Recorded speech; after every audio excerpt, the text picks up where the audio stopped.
오늘도 은혜 받는 여러분 되시기 바랍니다. 오늘 제목은 그리스도인이 되겠습니다. 영어로 하면 크리스천, 그리스도인이 되겠습니다.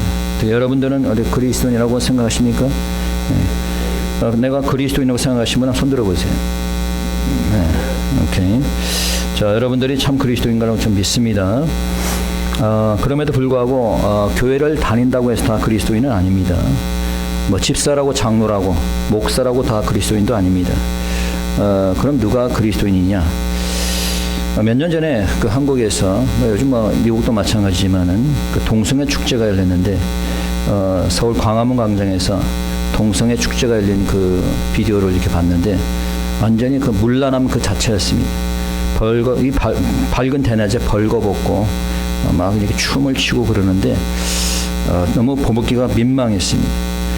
네, 더욱더 놀라운 것은 믿지 않는 사람들이 그렇다 치더라도 믿는 자들이 믿는다고 얘기할 수는 없겠죠. 교회를 다니는 자들이 특히 목사들이 그곳에 참여해가지고 목사들은 그 중에서 기장 기독교 장로교에 소속된 몇몇 교회들과 감리교에 소속된 몇몇 일부 교회들이 이 동성애 지지를 하면서 동성애자들을 위한 성찬식을 했다라고 하는 겁니다. 여러분, 성찬식이 뭡니까? 교회에서 하는 가장 거룩한 예식 중에 하나가 성찬식입니다. 그래서 사도 바울은 뭐라 그랬어요? 주의 몸을 분변치 못하고 먹고 마시는 자는 자기의 죄를 먹고 마신다라고 얘기했어요. 자신도 살피지 못하고 자신의 죄도 깨닫지 못하고 성찬에 참여해서 떡을 떼고 마시는 것은 죄를 먹고 마시는 거죠. 동성애자들과 함께 이 목사들이 동생들과 함께 죄를 먹고 마신 겁니다. 과연 이들이 교회일까요? 과연 이들이 목사 그리스도인일까요? 이런 목사가 그리스도인이라고 할 수 있을까요? 자, 그 답을 알기 위해서는 그리스도인의 정의가 무엇인지 먼저 살펴보겠습니다.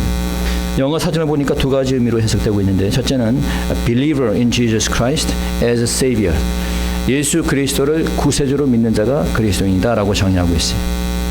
두 번째 사전에 보니까, 웹스터 사전에서 보니까 the one who profess belief in the teachings of Jesus Christ, 그러니까 예수 그리스도의 가르침 안에서 믿음을 고백하는 사람을 그리스도인이다라고 정의하고 있습니다. 그러니까 그리스도인이라고 하는 것은 그리스도의 가르침을 믿고 그렇게 고백하는 사람인 겁니다.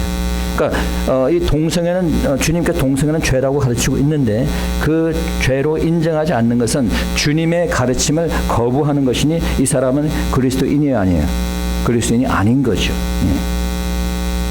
Therefore, Christians must believe Jesus as Savior and follow His teachings. 자, 그렇다면 그리스도인의 말은 언제부터 사용이 되었느냐? 자, 오늘 본문에서 여러분 읽어봐서 아시겠지만은 안디옥에서 처음 그리스도인이라는 말이 사용이 되었습니다. 안디옥에서. 그렇다면 어떻게 안디옥이라는 곳에서 그리스도인이라는 말이 사용이 됐고 어떻게 그리스도인이 생겼는지, 자, 그래서 그 교훈들을 몇 가지 살펴보는데 오늘 본문의 이해를 돕기 위해서 여러분들 수요예배에 참여하신 분들은 요즘 사도행전 공부하고 있으니까 잘 아시겠지만은 스데반 집사가 복음을 전하다가 순교한 지 약 5년에서 6년이 지난 다음입니다. 자, 스데반 집사가 복음을 전하다가 순교를 당한 이후에 믿는 자들에 대한 큰 핍박이 있었습니다. 그래서 그 핍박으로 인해서 믿는 자들이 고통을 당하고 어떤 사람은 순교까지 당하고, 그래서 그 핍박으로 인해서 많은 믿는 자들이 예루살렘을 떠나서 흩어지게 된 거예요. 흩어지면서 그들이 안디옥에까지 내려오면서 이제 안디옥의 교회가 세워지게 된 겁니다. 자, 여기서 일단 몇 가지 교훈을 살펴보면은, 첫째는 뭐냐? 믿는 자들에게도 어려움과 환난이 있다라고 하는 것이에요. 자, 믿는 자들에게도 무엇이 있었어요? 어려움과 환난이 있었다. First, there were persecutions and sufferings to believers in those days. 여러분이 아까 읽었지만 19절 다시 한번 보겠습니다. 19절, 20절. 19절 20절 한번 읽어본다. 시작. 때에 스데반의 일로 일어난 환난을 인하여 흩어진 자들이 베니게와 구브로와 안디옥까지 이르러 도를 유대인에게만 전하는데 그 중에 구브로와 구레네 몇 사람이 안디옥에 이르러 헬라인에게도 말하여 주 예수를 전파하니. 스데반의 일로 인해서 환난이 있었다. 그들이 뭐 잘못을 해서 죄를 지어서 핍박을 받은 게 아니라 그냥 단지 주님을 믿는다는 그 이유 하나만으로 핍박을 받았다라고 하는 거예요. 몇 년 전에 미국에 있는 모 고등학교에서 이런 일이 있었습니다. 이 학교는 특별히 이 학교는 졸업식 때 주기도문 찬양을 하는 것이 전통이었어요. 여러분 주기도문 찬양 아세요? 주기도문 찬양 아시죠? 네, 네. 그 찬양을 졸업식 때 하는 게 이 학교의 전통이었습니다. 근데 어느 날 무신론자가 항의를 해가지고 졸업식 때 이 주기도문 찬양을 하지 못하도록 공문이 내려오게 된 거예요. 그래서 그날 이제 졸업식이 되었는데 주기도문 찬양을 하지 못하게 된 거지. 그래서 이제 졸업식 날 학생 대표가 올라와서 이제 졸업 인사를 하게 되는데 이 학생이 졸업 인사 대신에 주기도문을 암송한 겁니다. 그때 그 모든 학생들이 다 이 주기도문을 다 암송을 하였습니다. 주기도문 찬양을 못하게 하니까 학생 대표가 이 졸업 연설 대신에 주기도문을 제청한 거예요. 이것이 화제가 되었던 것은 이 학생은 핍박을 또는 어떤 협박을 두려워하지 않고 담대히 주기도문을 외웠기 때문입니다. 여러분 핍박은 언제나 있는 겁니다. 그 핍박을 두려워하지 말고 담대한 신앙생활을 여러분 되시기 축원합니다. 두 번째 교훈은 하나님께서는 어려움을 통해서 그의 뜻을 이루고 복을 주신다는 거예요. 무엇을 통해서? 어려움을 통해서. 어려움을 통해서 그 뜻을 이루시고 또 복을 주신다라고 하는 거예요. You forgot to bring your earpiece? Oh, okay. So second lesson is that God gives us blessings as we overcome the sufferings. Okay? 우리가 때로는 어려움을 당하죠. 오늘 본문에도 믿는 자들에게 어려움이 닥쳤습니다. 유대인들과 세상의 권세로 인해서 핍박이 두려워서 그래서 이제 그 핍박으로 인해서 많은 사람들이 흩어졌어요. 자, 이 흩어지는 모습만 봤을 때는 야 이거 실패한 것처럼 보이죠. 아 이거 야 교회가 분열되는구나, 이 교회가 없어지는구나라고 여겼을지 모르겠어요. 자 그런데 어떤 현상이 일어났어요? 아까 읽어봤더니만 19절에 보니까 흩어진 자들이 어떻게 됐어요? 흩어진 자들이 베네게와 구브로와 안디옥까지 이르러 어떻게 했다? 도를 전했다. 도 무슨 도예요? 복음을 전했다는 거예요. 자 흩어진 자들이 안디옥까지 이르러서 복음을 전했다는 거예요. 그 어려움과 핍박을 통해서 오히려 안디옥 교회가 세워지는 역사가 나타나게 된 거예요. 여러분 우리에게도 그래요. 우리에게도 때로는 어려움이 생길 수가 있어요. 때로는 나에게도 뭐 시련이 생길 수도 있고 나에게도 병이 찾아올 수가 있어요. Okay? Sometimes we also can face sufferings, or sometimes we can be persecuted by any reason, or we can have some sickness or disease. But you don't have to be discouraged and frustrated, because if you discouraged, then you become a failure. But you must know that you can overcome all this. When you overcome all these sufferings and your disease, God will give you blessings. Okay? 하나님께서는 고통과 시련을 통해서 더 좋은 상황으로 더 복된 길로 인도해 주는 것. 살다 보면 어려움은 누구나 닥치는 거죠. 또 우리가 나이가 들다 보면은 우리에게 병마가 찾아오게 되는 거예요. 낙심하고 포기하면은 그때부터 패배가 되는 겁니다. 그때부터 우리는 힘들어져요. 오히려. 그러나 그 어려움 속에서 하나님의 뜻이 있다는 사실을 깨닫고 그 어려움을 극복하게 될 때 하나님께서 그 어려움 가운데서 하나님의 뜻을 이루시고 그 이후에 우리에게 복을 주는 줄 믿으시기 바랍니다. 아멘. 네. 세 번째 교훈은 구원은 하나님의 은혜에 속한 것이라는 거예요. 자, 구원은 어디에 속한 것이다? 하나님의 은혜에 속한 것이다. So you must remember that salvation is through God's grace. Okay? Everything is through God's grace. 자, 흩어진 자들이 믿지 않는 자들에게 복음을 전했어요. 그렇죠? 이들이 이제 흩어져 가지고 안디옥까지 이르러서 복음을 전했는데 전하는 것은 그들이었지만은 구원은 누구의 역사예요? 하나님의 역사죠. 21절입니다. 읽어봅시다. 제 21절 시작. 주의 손이 그들과 함께 하심에 수다한 사람이 믿고 주께 돌아오더라. 무엇이 그들과 함께 했다? 주의 손이. 예. 주의 손이 함께 하니까 그 복음을 듣고 주님께 돌아온 거예요. 복음을 전하는 건 그들이었지만은 자, 이들을 구원에 이르게 한 것은 누구예요? 하나님이시라는 거예요. 그러나 모든 사람이 주께 돌아왔을까요? 그렇진 않아요. 복음을 들은 많은 사람들이 있었지만은 모든 사람이 다 주께 돌아온 건 아니에요. 자, 그들이 돌아오고 안 오고는 누구의 소관이에요? 하나님의 소관입니다. 그렇기 때문에 돌아오고 안 돌아오고 상관하지 말고 우리는 그냥 복음을 전하면 되는 거예요. 저 역시 이제 주일마다 말씀을 선포하는데, 말씀을 듣고 은혜를 받는 것은 누구의 역사입니까? 하나님의 역사인 거예요. 하나님께서 하시는 거예요. 은혜를 받든지 못 받든지 그건 하나님의 소관인 겁니다. 저는 그저 하나님이 시키는 대로 말씀을 전하기만 하면 되는 거예요. 하나님이 함께하는 자는 말씀 듣고 은혜를 받을 것이고, 그렇지 않은 자는 은혜를 받지 못하겠죠. 하나님이 함께하심으로 늘 은혜를 받으신 여러분 되시기 축원합니다. 자, 그렇다면은 어떻게 그들은 참 그리스도인이라고 불려지게 되었을까? How can they be called Christians? How can we call somebody as real Christians?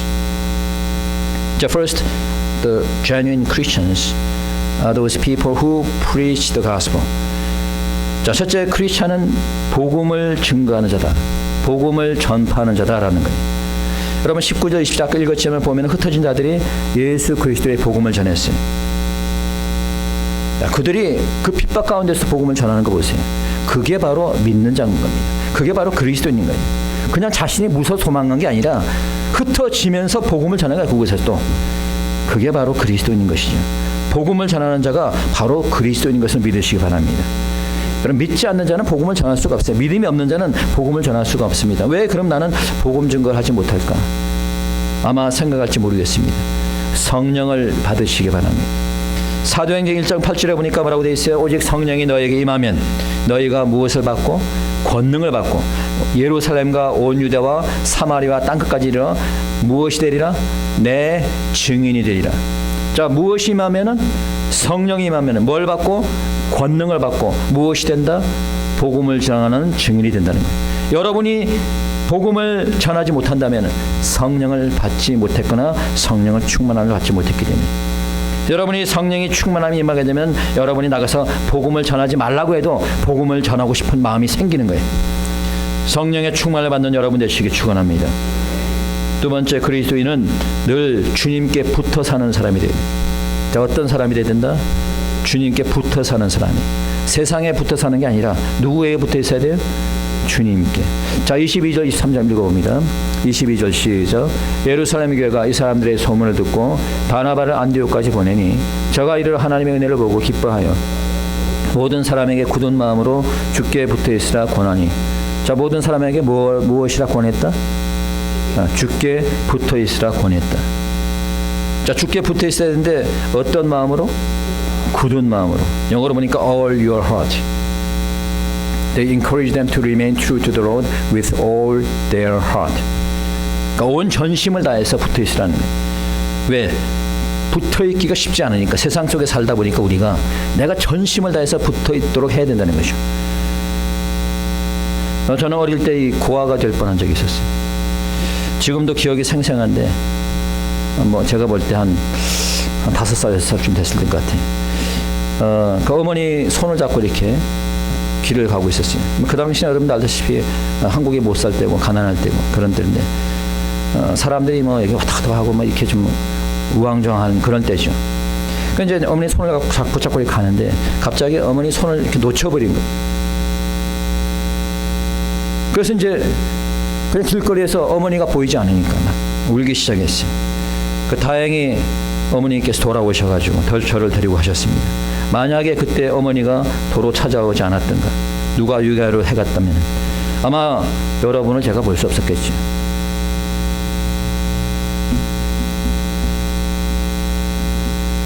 하나님의 은혜를 믿으시기 바랍니다. 요즘 어린이 아이들도 조심해야 돼요. 키우는 부모들이. 우리 어린아이들 키우시면 언제 어느 때 채갈지 몰라요. 나라가 워낙에 나라가 이게 아주 그냥 위험한 이런 시대에 살고 있기 때문에 그러니까 아이들은 부모에게 붙어 있어야 됩니다. 아주 위험한 그런 시대에 살고 있으니까. 근데 아이들만 그런 게 아니라 우리 믿는 사람도 마찬가지. 우리가 하나님께 붙어 있지 않으면 우리가 실족할 수가 있습니다. 세상의 유혹이 얼마나 많습니까? 우리가 주님의 손을 놓는 순간 우리도 모르게 급속도로 세상에 빠져들 수가 있는 거예요. 그래서 성도들이 타락하고 목사들이 타락하고 교회들이 타락하게 되는 겁니다. 오늘날 교회들이 세속적인 교회로 변질된 것은 교회가 주님을 떠났기 때문입니다. 여러분 모두는 전심을 다하여 주님께 붙어있기를 축원합니다. 세 번째, 그리스도인은 주님을 위한 일꾼입니다. 자, 누구를 위한 일꾼이에요? 주님을 위한 일꾼이 되는. The thirdly, Christians should be the servants of God. 자, 안디옥 교회도 주님의 일꾼들이 많이 있었어요. There are many servants of God in Antioch Church. Preachers, teachers, apostles. 자, 보니까 복음 전파자도 있었고 교사들도 있었고 사도들도 있었어요. 대표적인 일꾼이 누구냐? 자, 바나바입니다. 바나바. 자, 바나바는 어떤 사람이냐? 읽어봅시다. 24절입니다. 24절 시작. 바나바는 착한 사람이요 성령과 믿음이 충만한 자나 이에 큰 무리가 죽게 되하더라. 자, 바나바는 어떤 사람이다? 착한 사람이다. 심성이 착하라는 거예요. 사람들의 성품이 다 다릅니다. 심성이 다 달라요. 어떤 사람은 성격이 급한 사람도 있고, 어떤 사람은 좀 인색한 사람이 있고, 어떤 사람은 좀 유머스러운 사람이 있고, 어떤 사람은 좀 이렇게 좀 인사성이 없는 사람이 있고, 우유부단한 사람이 있고, 또 어떤 사람은 이렇게 말을 많이 하는 사람이 있고, 다 달라요. 근데 그 중에서도 이 바나바는 어떤 사람이었다? 착한 사람이었다. 엄밀히 말하면 뭐 착한 사람은 아무도 없습니다. 왜냐하면 주님께서도 말씀하시지만 하나님 한 분 외에는 선한 이가 없다고 그랬어요. 그러니까 여기서 착하다는 의미는 온유하다라는 의미로 해석하면 좋을 것 같습니다. 온유했다.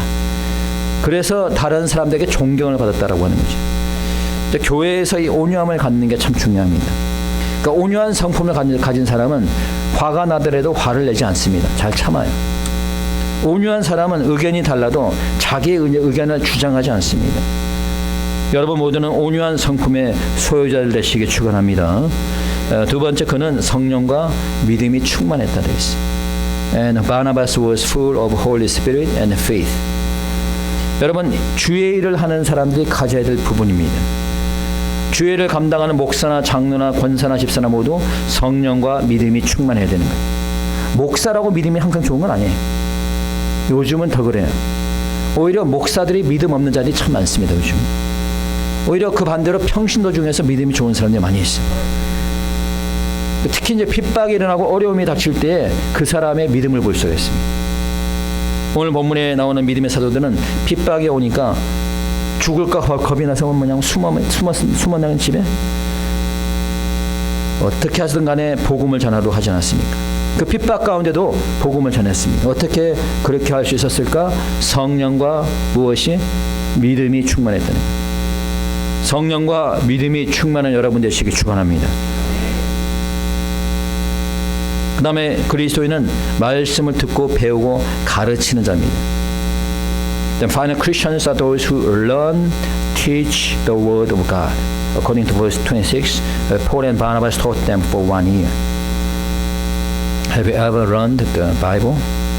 자, 25절 26절입니다. 읽어봅시다. 25절 26절 시작. 바나바가 사울을 찾으러 다소에 가서 만남에 안디옥에 데리고 와서 둘이 교회에 1년간 모여있어 큰 무리를 가르쳤고 제자들이 안디옥에서 비로소 그리스도인이라 일컬음을 받게 되었더라.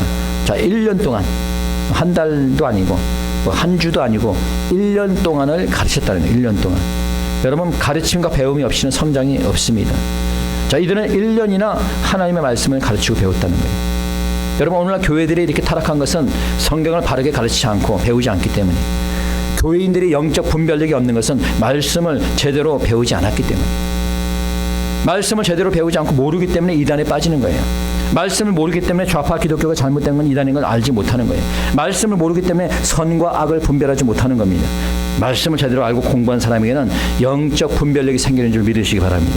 그래서 여러분들이 공부를 하는 거예요. 오늘도 우리가 징계 후에 지도자 훈련이 있는데, 여러분, 이 공부를 받은 사람과 안 받은 사람은 지금은 별 차이가 없을지 모르지만 나중에는 큰 차이가 나는 겁니다. 여러분이 수요예배 나와서 예배 말씀 듣잖아요. 듣는 사람과 수요예배 나오지 않는 사람과는 또 갭이 생기게 되는 겁니다. 말씀을 듣고 배우고 하는 사람은 나중에 더 큰 분별력이 생기고 믿음이 나도 모르게 성장하게 되는 겁니다. 그러나 말씀을 바르게 배워야죠. 이단 교회에서 공부를 하면 아무 소용이 없겠죠. 자유주의 신학이라든가 해방 신학이라든가 이런 잘못된 신학을 공부하면 차라리 공부하지 않는 게 낫습니다. 오히려 믿음이 있는 자들이 잘못된 신학교에 들어가가지고 믿음을 다 잃고 나오는 그런 사람들이 참 많습니다. 올바른 개혁주의적인 말씀을 통해서 바르게 공부할 때 참 기독교인으로 변화가 되는 것입니다. 믿습니까? 오늘날 우리는 뉴에이정에 이끄는 교회와 참 하나님의 성령이 이끄는 교회들이 함께 섞여 있는 그런 세상에 살아가고 있습니다. 여러분, 오늘날 사탄은 사탄의 모습으로 나타나는 것이 아닙니다. 오늘날 사탄은 광명한 천사의 모습으로 나타나서 사람들을 미혹하는 겁니다. 사탄의 종들은 의의 일꾼으로 가장해서 사람들을 미혹합니다. 오늘날의 영적인 문제는 사탄을 섬기는 사탄 교회 때문에만 있는 게 아니에요. 오늘날 더 큰 문제는 사탄이 은밀하게 뉴에이정을 통해서 교회인들을 현혹시키고 교회를 무너뜨리는 일들이 일어나고 있다는 것이 문제입니다. 사탄은 목사를 가장해서 교회에 침투하고 있습니다. 그래서 목사는 교회에서 회개하라는 말을 전하지 않습니다. 모든 사람들이 다 좋다 훌륭하다고 칭찬하지만 회개하라는 말은 하지 않습니다. 죄에 대해서 말하지 않고 거룩에 대해서 말하지 않습니다. 모든 사람이 다 천국에 간다고 말하고 지옥은 없다고 말합니다. 교회는 많은 사람들로 차 있지만 구원에 확신이 있는 사람이 없습니다. 예배는 감정에 충실하고 감정에 치우치지만 예배 가운데 찬양 가운데 십자가는 없습니다. 목사는 동기부여를 위한 설교 말씀을 전하지 영혼의 변화를 주는 말씀은 전하지 않습니다. 강단에서 복을 받는 것에 대해만 말을 하지 진리 하나님의 말씀을 전하지 않습니다. 죄에 대해서 말하지 않고 회개가 없는 교회는 그리스도 교회라 볼 수 없습니다. 천국에 대해서는 말하고 지옥에 대해서 말하지 않는다면 그리스도의 교회라고 볼 수가 없는 겁니다. 성화의 삶을 추구하지 않는 교회는 그리스도의 교회라고 볼 수가 없습니다. 평안만을 말하고 환난과 고난에 대해서 침묵하는 교회는 하나님의 교회라고 볼 수가 없습니다. 종말에 대해서 말하지 않고 현실만을 추구하는 교회는 그리스도의 교회라고 볼 수가 없는 겁니다. 삼위일체를 부인하는 교회는 그리스도의 교회가 아닌 겁니다. 남자와 여자의 결혼만을 인정하지 않는 그런 교회는 그리스도의 교회가 아닌 겁니다. 무신론과 유물론을 주장하는 사회주의를 용납하는 교회는 그리스도의 교회가 아닌 것입니다. 진화론을 인정하는 교회는 하나님의 교회라고 볼 수가 없는 겁니다. 물질적인 축복만 강조하고 천국의 축복과 상급을 말하지 않으면 그리스도의 교회가 아닌 것입니다. 성경 66권을 전체를 하나님의 무한 말씀으로 인정하지 않으면 그리스도의 교회가 아닌 겁니다. 성경 말씀이 아닌 다른 세상의 말씀이나 교리를 전하면 그리스도의 교회가 아닌 겁니다. 세상의 문화에 빠진 세속화된 교회는 그리스도의 교회가 아닌 겁니다. 그러나 우리 하은교회는 참 그리스도의 교회님을 믿습니다. 여러분 지체인 여러분은 참 그리스도인을 믿습니다. 우리가 참 그리스도인의 교회가 되기 위해서 우리 모두는 더욱더 말씀을 가르치고 배우는 일에 열심을 내야 될 것입니다. 늘 항상 주님께 붙어있는 우리의 삶이 되어야 될 것입니다. 그래야 우리가 주님의 일꾼이 되고 복음의 전도자의 삶을 사는 저와 여러분이 되길 바랍니다. 이 시간 말씀을 생각하시면서 다 같이 함께 통성으로 기도하도록 하겠습니다. 기도드립시다.